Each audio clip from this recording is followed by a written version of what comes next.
अस्सलामुअलैकुम, नमस्ते, सत श्री अकाल। कैसे हैं दोस्तों? उम्मीद करता हूं कि आप लोग अच्छे ही होंगे। आज की इस वीडियो में हम बात करने वाले हैं इंडिया से सऊदी जो लोग आना चाहते हैं वाया बहरीन होते हुए, उनका सवाल है कितना खर्च होगा बहरीन होते हुए सऊदी आने में और कौन कौन से डॉक्यूमेंट का रिक्वायरमेंट होगा। जो लोग सऊदी से इंडिया छुट्टी पे गए हैं उनका सवाल है कि मैं छुट्टी पे आ गया हूं, अब मुझे वापस सऊदी नहीं जाना है, मैं खुद से फाइनल एग्जिट लगा सकता हूं या नहीं लगा सकता हूं अफसर के जरिए। जो लोग सऊदी में इस वक्त काम कर रहे हैं जिनके ऊपर हुरूप लगा है, हुरूप अपडेट के बारे में भी बात करने वाला हूं, क्योंकि बहुत से भाइयों का सवाल होता है कि हुरूप के बारे में बताइए। बहुत सारे से सवाल और जवाब है, तो आज की इस वीडियो में इसी टॉपिक के ऊपर पूरी डिटेल में बात करने वाला हूं। तो आप लोग मेरे साथ लाइन पे बने रहिए।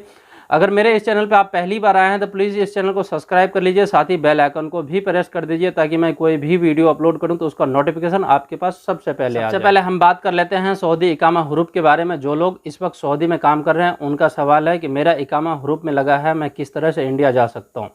तो आपके पास एक ऑप्शन है कि आप इंडियन एम्बेसी जाइए, वहाँ जाके फॉर्म भरिए, उसके बाद ही आपका एग्जिट रिमूव होगा, फिर आप टिकट लेकर के आप जा सकते हैं।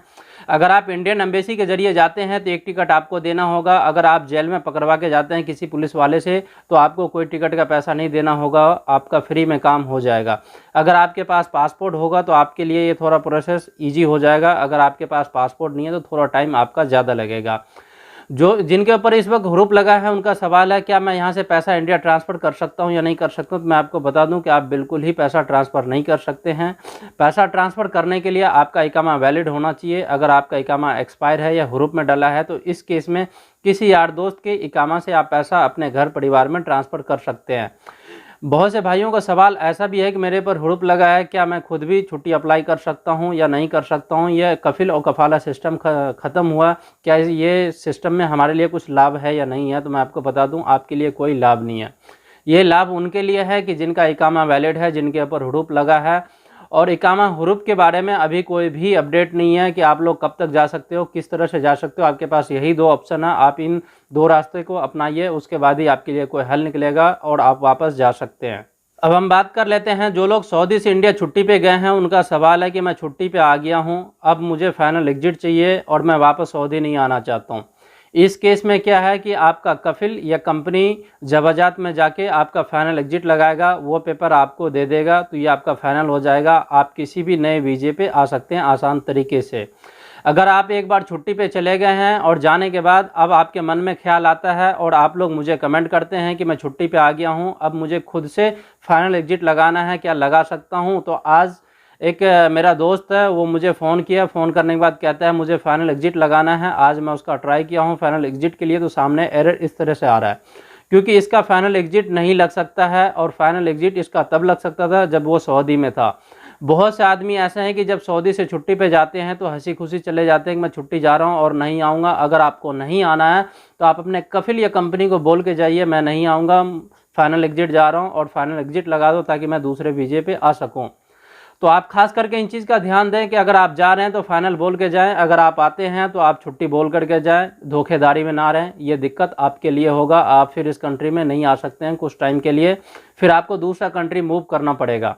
अब हम बात कर लेते हैं जो लोग सऊदी से इंडिया छुट्टी पे गए हैं उनका सवाल है कि मैं सऊदी आना चाहता हूँ वाया बहरीन होते हुए, क्या आ सकता हूँ। तो मैं आपको बता दूँ आप बिल्कुल आ सकते हैं। इस वक्त सऊदी आने के लिए बेस्ट रूट है वाया बहरीन होते हुए। बहुत सारे लोग आए हैं, हमारे रूम के आसपास बहुत सारे ऐसे हमारे जानने वाले हैं कि जो आ चुके हैं।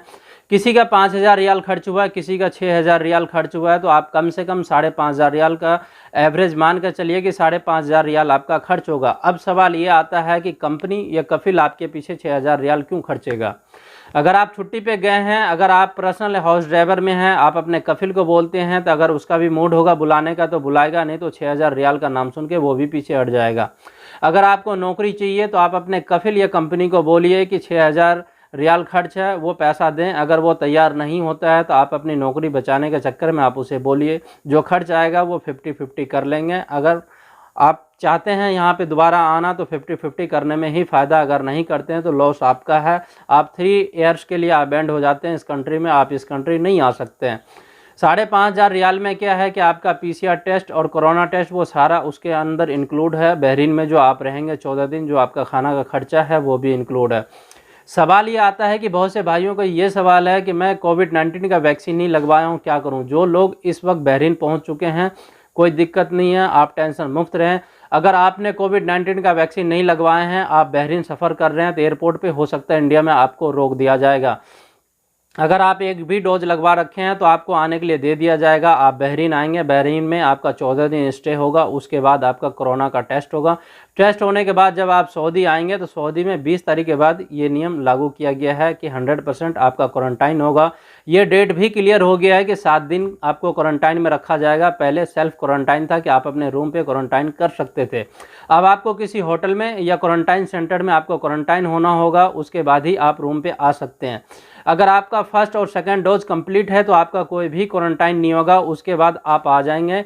ये 20 मई से पहले जो लोग आना चाहते हैं, जो सऊदी में एंटर्ड होंगे, उसके लिए कोई भी क्वारंटाइन नहीं है, उसके लिए ये फ्री है इस वक्त। अब हम बात कर लेते हैं सऊदी न्यू वीज़ा के बारे में। बहुत से भाइयों का सवाल है कि मेरा न्यू वीज़ा सऊदी के लिए स्टैंप हो चुका है, स्टैंप हुए किसी का साल हो गए, किसी का 1.5 साल होने वाला है, अभी तक वो नहीं आ पाए हैं। उनका सवाल है कि न्यू वीज़ा तो मेरा लग गया है और एक्सपायर भी हो गया है, क्या हम इसे री स्टैंप करा के वाया बहरीन या वाया नेपाल और भी वाया बहुत सारी कंट्री है, उस कंट्री होते हुए क्या आ सकते हैं? तो मैं आपको बता दूं कि आप बिल्कुल नहीं आ सकते हैं। नहीं आने का रीज़न ये है कि आप किसी भी कंट्री होते हुए अगर आप सऊदी में एंटर करते हैं तो आपके पास इकामा होना लाजिम है। अगर आपके पास इकामा नहीं है तो आपको एंट्री नहीं दिया जाएगा। तो आपका न्यू वीज़ा है तो जाहिर सी बात है कि आपके पास इकामा नहीं है तो आप नहीं आ सकते हैं। तो आप थोड़ा वेट कीजिए, जब नॉर्मल फ़्लाइट चालू हो जाएगा उसके बाद ही आपके लिए कोई रास्ता है, इससे पहले कोई रास्ता नहीं है।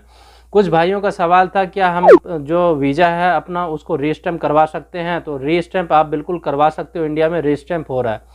सवाल यह है कि रीस्टैंप आपको करवाने का फ़ायदा क्या है? जब फ़्लाइट ही चालू नहीं है तो आपका पैसा भी वेस्ट होगा, वेस्ट करके कोई फ़ायदा नहीं है। थोड़ा आप वेट कीजिए, जब माहौल अच्छा होगा तो रीस्टैंप करवा के आप बिल्कुल आसान तरीके से आ सकते हैं। बहुत से भाइयों का सवाल था कि मैं इस वक्त सऊदी में काम कर रहा हूं और मैं इंडिया या पाकिस्तान, बांग्लादेश छुट्टी पे जाना चाहता हूं, हमने अभी तक वैक्सीन नहीं लगवाया, क्या हम जा सकते हैं या नहीं जा सकते हैं?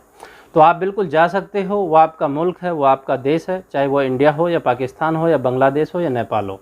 अगर आपने वैक्सीन नहीं लगवाया है तो आप बिल्कुल जा सकते हैं, आपके लिए कोई दिक्कत नहीं होगा। पर अगर आप वैक्सीन लगवा लेते हैं तो ये बहुत अच्छी बात है, क्योंकि सऊदी में अच्छा वैक्सीन है। आप वैक्सीन लगवा लीजिए, अगर वैक्सीन लगवा लेते हैं तो आप टेंशन मुक्त हो जाएंगे। एक डोज़ आप यहाँ लगवा लीजिए, दूसरा डोज़ आप इंडिया या पाकिस्तान जिस कंट्री का आप हैं वहाँ जा कर के आप सेकंड डोज़ भी कंप्लीट कर सकते हैं।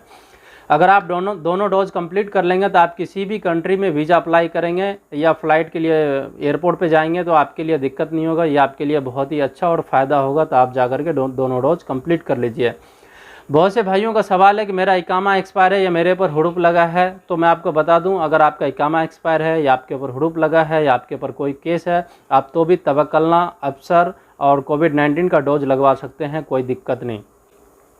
तो आज का ये अपडेट आया था तो मैं चाहूँ कि आप लोगों के साथ शेयर करूँ। तो उम्मीद करता हूँ ये वीडियो आप लोगों को अच्छा लगा होगा। तो मेरे इस वीडियो को लाइक कीजिए, सब्सक्राइब कीजिए और दोस्तों में भी शेयर कीजिए।